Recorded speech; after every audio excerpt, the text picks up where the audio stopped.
First episode, man. We back. Eli back. First episode of Fraud Language. Now, I got one of my goats, man. We mixed it up. We went viral. Messed up the algorithm. I got a legend here for my first episode. I'm blessed to introduce the GOAT, man, Jim Jones, man. First episode. Thank you, man. Thank you, man. I appreciate you. Appreciate you, man. How you feeling? I'm feeling good, man. We back in the towns, man. I'm feeling good coming from Atlanta. How you feeling? I'm feeling pretty good. Life is good. Been working pretty hard this last couple months with this building. That's about it. Finishing some music up. Just did a whole EP with Trey Songz this week. Took about 2 days. It was pretty dope. So I'm working. I'm dialed in, tunnel vision, but I'm aware of everything. You know what I mean? Yeah, man. That really gets stuff rolling into how it started. Cause I never really asked you when everything went viral and everybody was talking about the comments I said about the Jim Jones versus Nas. I never asked you, how did you feel when you seen everything pop off? When I laughed, but I knew what it would cause. I mean, but me knowing the generation gaps between the years of how music worked, I understood fully what you were talking about and things like that. And naturally, it's all entertainment, so I come on, Cuzzo, put that thing on silent.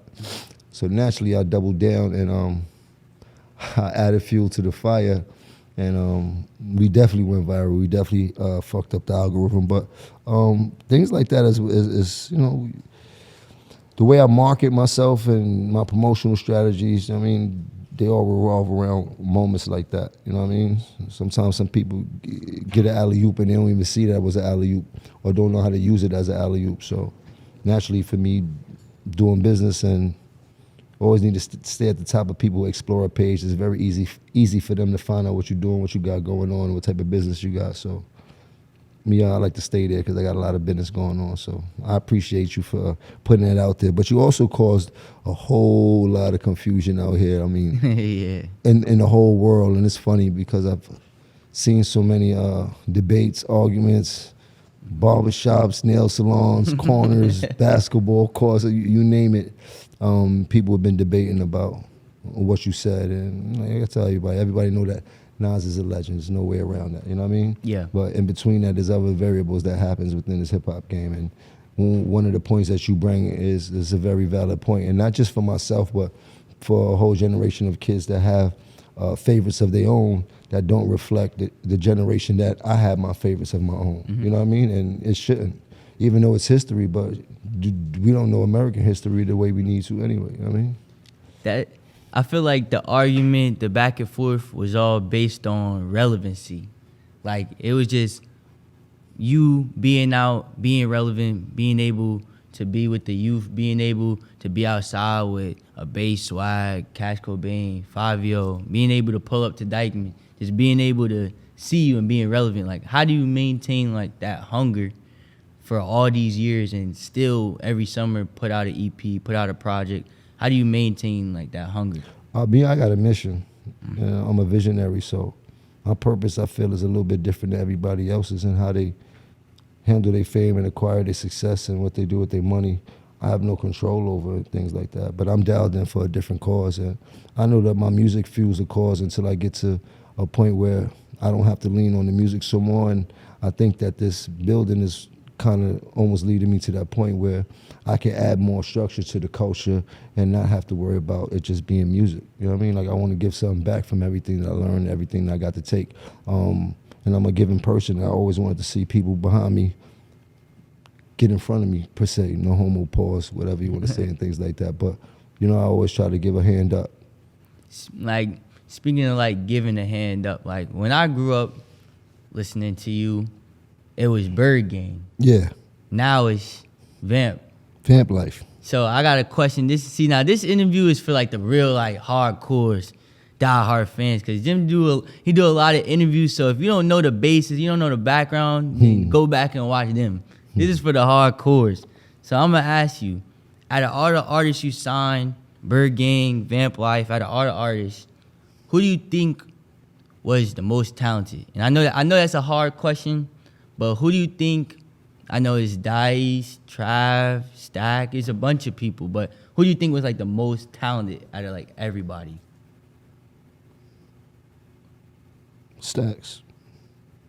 And not to take nothing away from anybody else, and they know that. But as far as, and I put Stacks in front of me. You know what I mean? Like when I say the most talented, that's the most talented out of all of us and things like that. Like he set a great example, music-wise, rap-wise, for the whole gang to be able to watch and to follow after, because his music was impeccable. So naturally, you wanted your music to be just as impeccable and as powerful as the way you seen him record. And I know I'm feeling like that. I know everybody felt like that when they see him in the studio, because you know, hands down, that nigga was gonna, whatever anytime he went in the booth, it was amazing. You know what I mean? Like I told people, like I do believe he would have been one of the biggest artists out there to this day. But you know, in life, life sometimes, man. R.I.P. Stacks. Miss you to death, my brother. Man, speaking of Stacks, one of my favorite albums of yours that I came up on was Hustler's Poem. Mm-hmm. That's like when I started the argument, I'm telling everybody, like I be in Atlanta, the place I be in Magic City, man. When I go in there, they already know. Turn on that weather, man. I need to hear it. That's one of my favorite songs. What is your favorite project, favorite album that, or not even favorite, a project that meant the most to you out of all the ones you put out?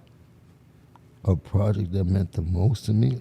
I mean, actually, your first album is always going to mean the most to you because that's your first deal. 9 times out of 10, the music you put on is the rawest music you ever going to make, because it's the opportunity from leaving out the streets and going into a whole other world. So naturally, the music that you're talking about is talking about all the pain and suffering you've been through for all these years, trying to get in the game and things like that. But besides that, it's a lot of like, Pray for Rain is actually one of my favorite albums. And somebody's asking me that the other day, and what's my top 3, and I wasn't even thinking about Pray for Rain, but Pray for Rain is actually one of my favorite albums. I mean, that's a very, very personal album. Album I did when my son was being born. There was a lot of variables going on to that album. It was an album I did on Sony. I did a very big deal at Sony, and ended up getting kicked off of Sony. Well, not getting kicked off of Sony. They asked me, give me an opportunity to leave, or just signing the paper, not owing no money, due to the political, politics as usual sometime, if you get what I'm saying. But that was a great time. But the album still came out, and even though the album didn't do as great as it could have did because of me getting out the building, it still meant that much to me. I ended up doing a Broadway, off-Broadway play about it, getting like 2 thumbs up in the New York Times. Like, so it was a great. The play was a super great thing, and I don't think I've seen anybody in this culture pull off an off-Broadway play and really get 2 thumbs up in the theatrical section of the New York Times. So I've done some things in my time that kind of been like shaded on. Yeah. You dig? Because of where I was at in that position in my career and things like that. But I've done things that I don't think people could really get done.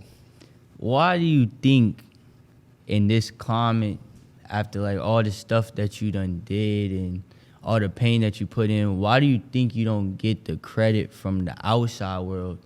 Like, not really New York, because I feel like New York really rocks with you because you've been holding down New York, the whole tri-state area for so long. But the average person, why don't you think you get the respect and credit that we know you deserve, but why don't you think you get it on a global I mean, I have no answers for that.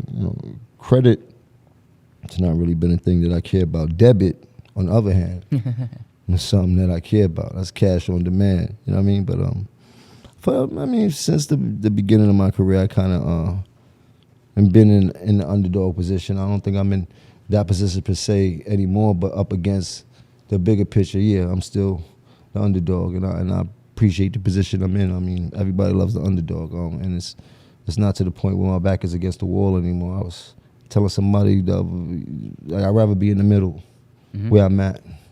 I can see the top, I can see the bottom. I could go hang out with the rich, I could go hang out with my guys, you heard? I could bring some of my guys to go hang out with the rich, but they can't do that. You know what I mean? And not to say they can't, I don't think they want to. Sometimes success put people in a position where, you know what I mean, they enjoy it like that. Me, I told you, I got a different mission. You know what I mean? And I can't be too far from my people because the people it fuels my mission. So do you think there'll be ever a time where you like go out in the sunset and you just say, you know what, I'm done, and have the people remember you? Like, what do you want the people to remember you as? Or like just go out and chill? Because you a hustler. And it's nonstop with you. It's every day. You in the gym. You out here promoting this, doing that, here to Miami, to here, to here, to here. But do you think there'll ever be a point like you see like a Jay-Z who just says, I'm going to take a break from the music? He hasn't put out an album in almost like a decade. And he's just been on his mogul, but he's still hustling, but just in another way. Do you think you'll ever take a step back from the music and just maybe be a exec or just chill? Do you think there's ever a chill in you? Nah, not until the mission's complete. I mean, and music ain't the end all be all, but music it fuels the ship that I need to go to places I need to be able to help these people and shit like that. You know what I mean? And like I told you, everybody got their own mission. I do believe Jay is still probably working even 10 times harder than he was when he was doing music with the moves that he's making out there. You know what I mean? You can't be a billionaire without losing sleep every night, you know what I mean? You definitely got to put that work in for that, you did. But I understand what you mean. But I mean, hopefully one day, when it's all said and done, and I'm able to achieve my goals, I would like to ride off in the sunset, you know what I mean? And who knows what's on the other side of the sunset? I might still have to help people on that side, and that's something that gives me full gratification. I believe that's one of the things that I am here for after all these years of me doing so much. So I'm 23, so I'm coming up. I'm still entering a new world. I'm in Atlanta, so it's different coming from being up north. I know when you was coming up, whether I was in Dipset or whether when you first got your first #1 record, like if you could go back and tell your younger self something, any mistakes you made or anything that you done went through that you could have said, dang, I could have avoided that. If you had to tell your younger self something, what would you tell them? Keep going, it's gonna be all right. Because I wouldn't want my younger self not to go through the things they need to go through so I could be here today. Then we wouldn't be doing this interview. Right. So how did you balance being an artist but also responsible for so many people's careers in one hand? Like being an artist and being an entrepreneur at the same time. How did you balance both of those worlds? How did you do that? So I'm not nobody's father, so I don't like to be responsible for anything. But I do like to help, you know what I mean? And I hope that the help that I'm giving people understand and they could do the job they need to do also, because I can't do no work if you don't work for yourself, if you don't do the work for yourself, you know what I mean? I'm only here to enhance what you got going on. So it shouldn't be that much work for me, you know what I mean? But I have a thing for seeing who could possibly break the mold of success and go up. Like I've always had that in me to see an artist and be like, damn, he got something, he might go up, or see an artist like, yeah, no, he's definitely out of here all the time. So I use that with everything else, and I mean, that's what I'm more worried about is who I can help. With the eye of talent that you got, is there a young artist that popped off now that you could say, oh, I could have signed him, or there was a time where you could have signed them? There's plenty of artists that I've had a chance to run across in my time that I've gave advice to, could have had a chance to sign, or I mean, help get to where they were going by in passing. You know what I mean? Being able to give them my side of the story or what I think could work for them. Meek Mills, Kevin Gates, Dang. Kid Cudi, as you know what I did for him with the record. Drake, what's the Cold World? In the morning freestyle.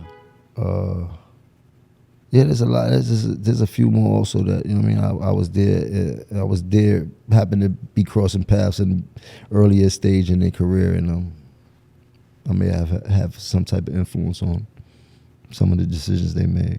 So being in the industry, because you know how you hear like a person like Drake be like, no friends in the industry, navigating through the industry. How were you able to tell what's a real friend and what's a person that just see that you lit right now and just trying to get on the wave? Like, how can you really tell? You can't. It's one of the hardest things ever.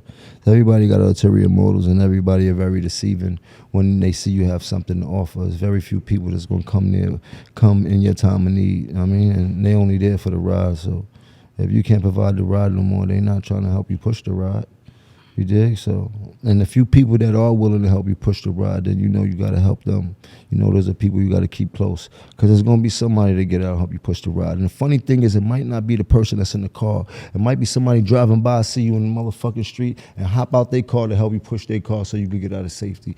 And that's the craziest thing, because everybody be so stuck on their day ones. When day ones are your brothers and you may love them, but day two seem to do more for you than the day ones, and that's only because day ones feel like they entitled to so much because they grew up with you and they feel they know you. So what you got, they feel they should have also and shit like that. And sometimes it become twisted.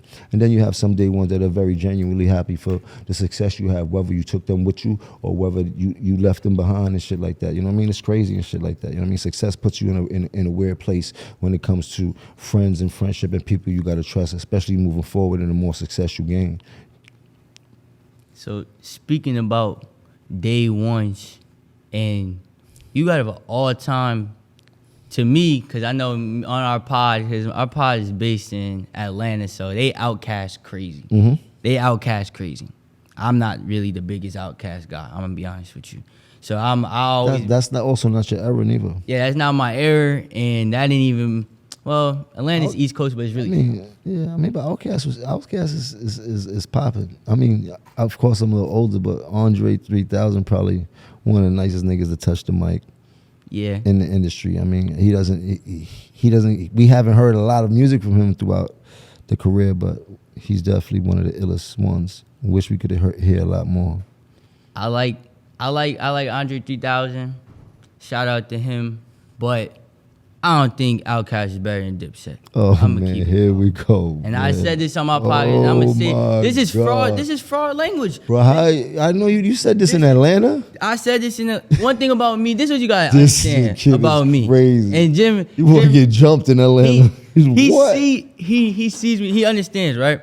Me, I'm new to this podcast. I don't got no friends in the industry. I don't got nothing. I'm from where I'm from. Nah, you are. I'm I get regular it. guy. I get it. You 23. My son is 22, and he don't necessarily know any of the artists that I like. You dig? He's put me on to so many of the younger artists that I know and now understand because of him. I done been to 3 of Lucky concerts. I didn't know who Lucky was when I first got there. And Lucky, shout out Lucky. I got there, his shit was sold out. Yeah. Banging, you heard? Like, so it's like, there's a bunch of shit I learned from my son, but you got to stay in the loop that way, man. But being one of the most legendary groups. It's like, but what I'm just trying to tap into the. So, what I'm saying is that he wouldn't understand what I understand. Right. You heard? Being how you love Dipset. Mm-hmm. You dig? Now, say I might not have loved Outkast the same way I loved Wu-Tang. So Wu-Tang might gave me the same thing that Dipset gave to you and shit like that. No taking away from Outkast and shit like that, but I'm just trying to explain the 2 different eras and shit like that. But I wouldn't expect you to be like, yeah, I'm on some Wu-Tang shit too, because it doesn't really correlate to you. Mm-hmm. This is 20, 25 years later, you dig? Like, so, and that's where the disconnect comes in the culture also, because a lot of the older rappers don't get that. They just stuck in who they are no matter what. Nah, they better, it fades. Yeah. You heard? It fades. It's only one of them that, you know what I mean? Like Michael Jordan don't fade, Michael Jackson don't fade, Kobe Bryant don't fade, Jay-Z don't fade, you know what I mean? Like very few, Tupac don't fade, Biggie don't fade, like, you know what I mean? Like other than that, it fades, and they lose that. They lose that. Like, there's a whole new generation. I have somebody else that gave the same excitement that you once gave to people like myself. You know what I mean? So that's what I was trying to get to the bottom of. And sometimes I get caught up in my words. So, like, not fading, legends. We have legends in other cultures, like Ozzy Osbourne, Mick Jagger, who they'll be on tour. These guys, they like 78. They on tour till they 80, and 100%. It's okay for them to do that. But then, and you'll see in our culture in hip hop, they're quick to... They chop you down as soon as you get of a certain age. As soon as you get close to 30, they start calling you old head, unk, and all that type of shit. I mean, and that's real crazy in our community also, because if you can make good music, I mean, and if you made timeless music, it should be respected as so. But who got the time to try to make that happen, or turn people's ear to make them understand? I don't. So what I choose to do is stay relevant. You heard? So I ain't got to go through none of that. Being relevant, being in the mix, the verses, Locks versus Dipset, the Locks, win or lose, y'all can debate that whether you want, win or lose. But the way the Locks, they took it, and then they went on tour, then they did the Tiny Desk, and then they did... I think they actually could have did a lot more. I think that, just me talking and shit like that. If I was in that position, I definitely would have dropped a Locks album, a Jada album, a Styles album, and a Chic album all in the same year, like a trifecta. Like every quarter, every 3 months, it would have been a new installment for that 1 year, because they got so much steam off of that Versus. Like that Versus was crazy. Like, kind of gave them the championship of rap at that time. And with that being said, it's like, what? I'm using all championship for everything that benefits me. And not saying that they didn't benefit, but I think that from who I am, I know I probably would have benefited in a whole different lot of other ways than what I've seen. You know what I mean? So, since you just said that, like the way you just blueprinted that out for how they should have did that after, makes me think selfishly as a Dipset fan. Do you ever think there's gonna be a time where y'all could all come together and put out an album or go on tour or do that same rollout where we could hear songs like a Ground Zero or a Beautiful Noise? I mean, if the money was right, but then you got to think about what you're saying. There's not too many youngsters that love Dipset the way you do. I mean, as far as, I mean, there's a lot of them, but it's still a niche community. You dig? No matter what we said, they might like the fashion, they might love what we did, but when you start coming to, you heard, like, we got to make sure that shit is right, you dig? Yeah. But besides the money, we got to make sure the shows is right, make sure everything got to fit, you dig? But the bag got to be first. Do you feel like, because I was hearing Meek Mill was talking to Bay Swag, and he was talking about, I never been the #1 in sales, but there's a lot of people during my time that was #1. And he was way more lit than them. And he was way more lit. Do you think the way a DJ Academics or somebody like put so much emphasis on sales and numbers, do you think that messed up the way people listen to music? I don't know, man. I would hope people still listen to music for the feeling, no matter what's going on above all. Of course, if people are talking about something, naturally you're going to listen to it.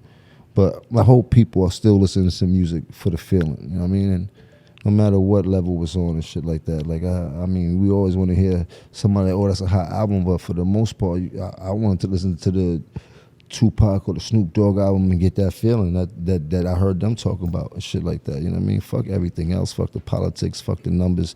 Music is about the feeling. So I don't know if that's jaded the way that it's listened to, but I do know they have a big opinion, and big influence in the culture. So when they do critique music, it fucks up the way people listen to the music because of the influence they have. So if they put something on a scale of 1 to 10 and give an artist a mediocre number, that doesn't reflect good with the people that believe in their opinion. And it's millions of kids that they watching that, you know what I mean? And that doesn't work. That does a disservice for the artists that have been working so hard. And not saying everybody shouldn't have their own opinion, but you got to be responsible when you have that much influence. You know what I mean? That's how I feel about it. And I ain't trying to pose my will on anybody, because I am an artist and they can do as they please, but there's two sides to every coin, man. You heard? On my podcast, on the Dope Quote Beat podcast, I'm the young bull. Everybody on my podcast, they are rappers or producers. Shouts to Rain. Shout out to Rain. Shout out to Rain. Shout out to everybody on the podcast. They had this thing to where they're now saying they don't feel like if you can't rap, you shouldn't really have an opinion on rap. That's P to the third letter. Shout out P. He feels like if you can't rap, like if I can't put out a 16, I shouldn't really have an opinion on rap because I don't think it should. I don't think it should be that way because if you can't rap, then that means your opinion is going to be jaded. You know what I mean? The fan opinion is way better because it's not worried about on double entendres, or if he's matching his bars, or if his metaphors is right. Or you dig? Like that's how rappers critique other shit. You dig? Fans critique about a feeling. This shit is the shit. Right. You heard? Like people coming from a different perspective, but from an artist standpoint, I understand what he's talking about.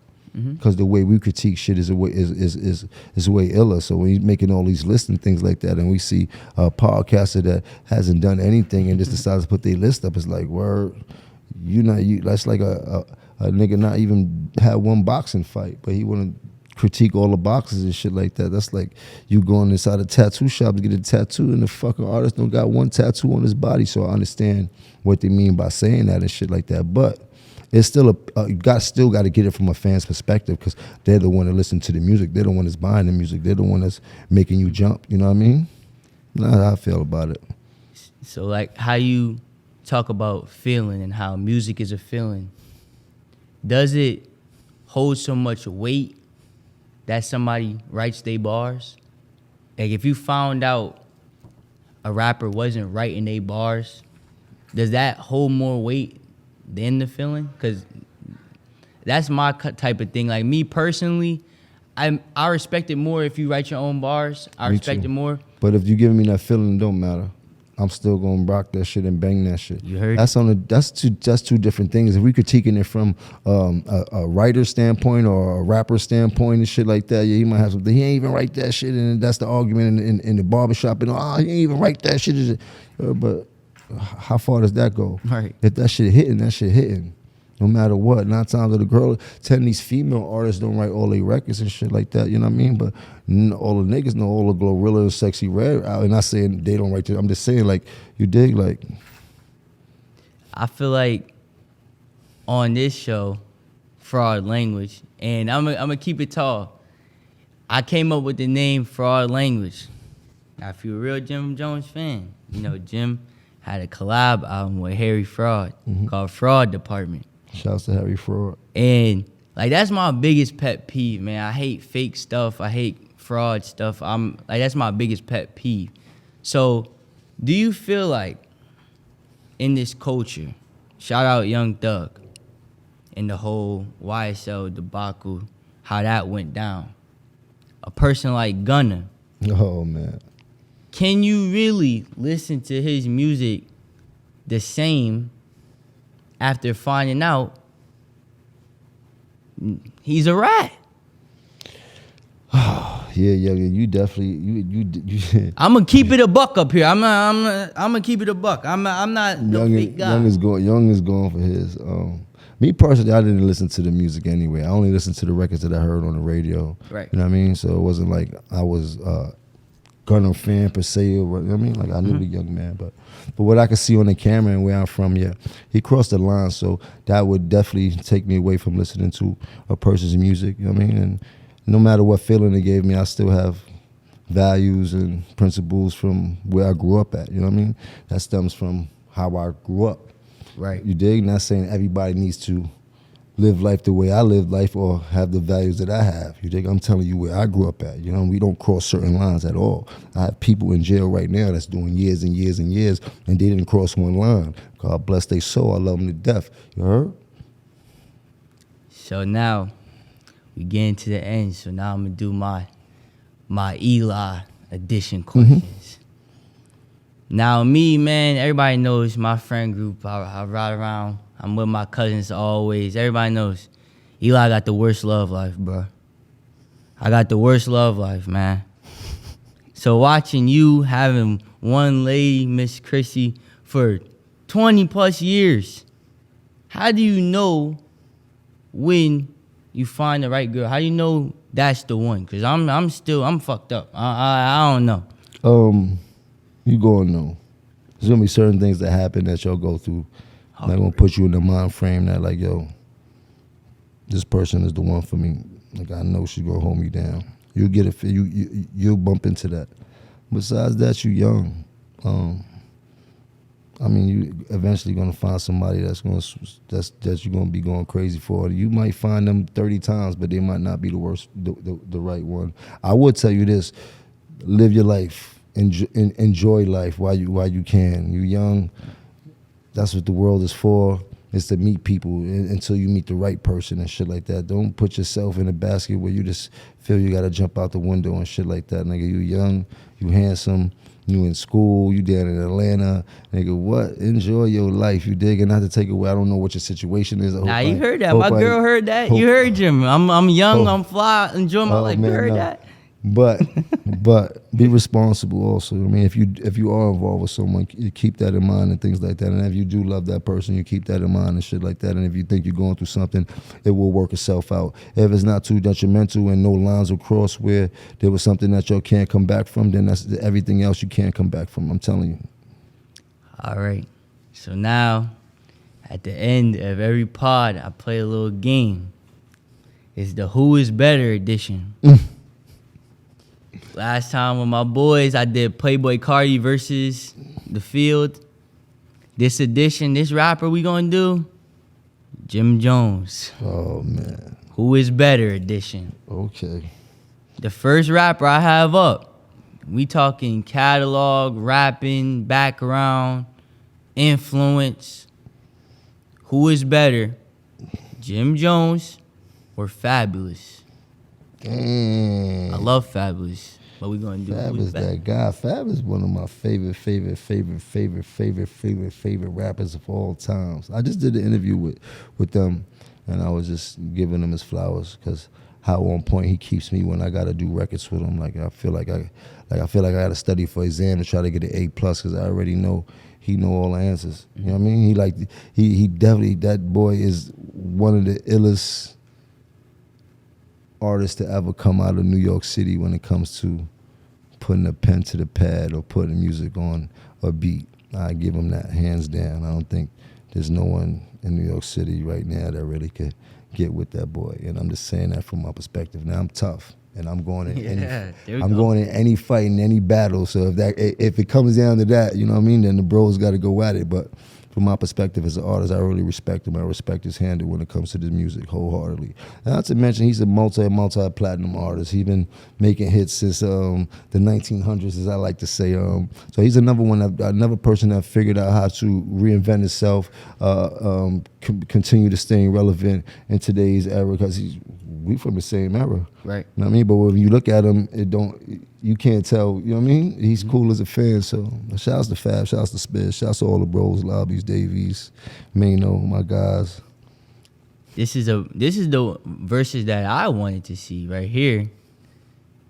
Who's better, Jim Jones or Young Jeezy? Oh, that'd be a good versus. I feel like that's closer than a lot of That'd be people a good think. versus. Jim Jones or Young Jeezy? That'd be a good versus. But Jeezy got some shit though. I ain't gonna lie. When Jeezy was here, he had some records that was going so crazy in the club. Like Jeezy had a wave during that whole BMF era in that time. And I'm just telling you I was there firsthand. So not only was I listening to the music, I was watching the music. You know what I mean? So shouts to Jeezy, man. But you ain't tell me who's better though. I'm gonna always pick me better than anybody. Overly, you dig? Ain't nobody better than me if that's what you're asking. That's just me as a man. I'm not giving nobody none of that. You got to show me you better than me. You really got to beat me up or drag me to the ground, dunk on me, 20 zip me. You heard? Like you got to dub me out, whatever it is. You got to show me. You heard? And even then, I'm telling you, I need a rematch because that's how much I believe in myself. But there are some heavy contenders out there that I can't take nothing away from, and I won't even say that. We already gotten ourselves in so much trouble, young man. we don't need to go that viral right now. Give me a couple months. Let me finish building. You heard? let me keep a focused mind, because you know once I start that, then I gotta put my defenses up, and I gotta go. I gotta go put go get the bat suit out. Let me stay in Bruce Wayne lane right now.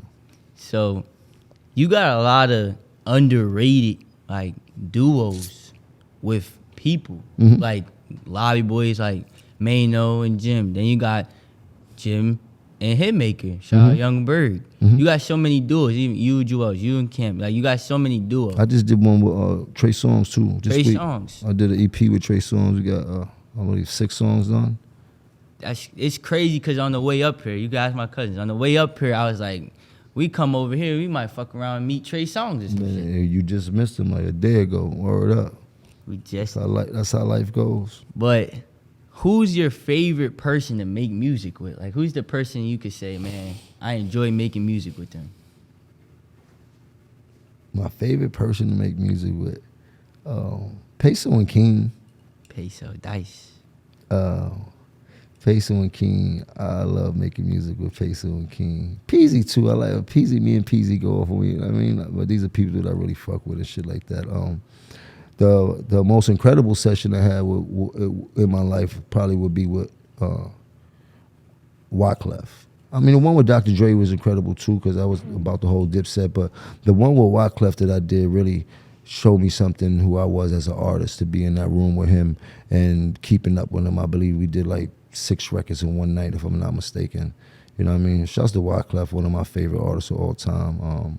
But yeah, that's one of my most memorable nights in the studio was that night. Or Sapase to all my Haitians. I already know.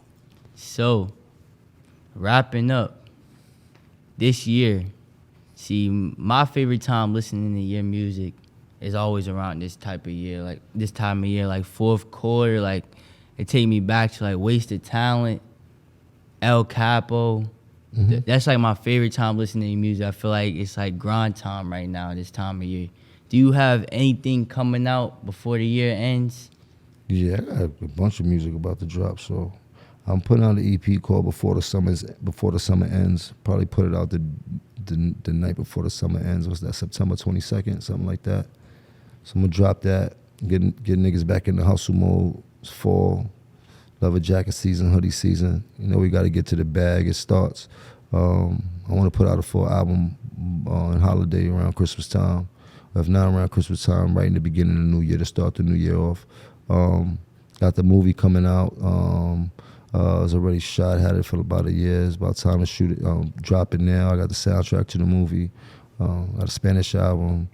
I got the VL album. Yeah, I got a few projects we about to go crazy on. Like I said, I got the Trey Songz album I just did the other day, see how that shit goes. So, yeah, I got some work I'm about to give the people this year. A lot of work. Well, for the next 12 months, that is, and things like that. You know what I mean? And it's about to be a very special year for me also as I'm pulling into 50. So, I see a lot of things change. You know what I mean? So, wrapping up, man. First episode. Who doing this, man? First episode, a legend. I appreciate you for everything that you did for me, coming up, listening to your music, being kind of like the soundtrack to my life coming up. And it's crazy being here interviewing you. So I just want to give you your flowers while I can. And it's the end of the interview, and we got one favor. What's that? Me being an honorary member of Vamp Life. Okay. Definitely that. I'm looking around. I see everybody iced up, man. I need a VL chain. You gotta get the VL chain? I need a VL chain, man. How many episodes you have in your season? We taking it all the way to January, so we probably gonna do 15 episodes before the year ends. All right. I'm gonna try to do 15 episodes before the year ends. All right. So you got a goal to reach, and then you reach that goal, we're gonna get a VL chain. You heard it here. You heard it first. The legend Jim Jones, man. We out, man. For our language, man. Bow.